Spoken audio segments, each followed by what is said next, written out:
tarbiyani qabul qilganidan minnatdorman. Chunki hamma ota-ona bolasiga tarbiya beradi, lekin tarbiya olgan farzand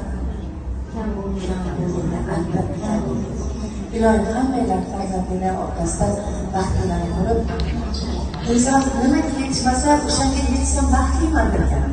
Mana baxtliman deb ayta olaman shu umr safarlarida. Endi katta ajrni ham iloyim hozir Allohning an'amasi bilib tushunmas bo'lgandirman, lekin yana borish niyatim bor. Endi hamma narsani tushunmadim. Yo'l ochilsa yana boraman. Birgalashib borishlar, qarindosh urug'lar bilan chiroyli bo'lib borishlar. Tan joyiga uzoq, yeganiga. Amin.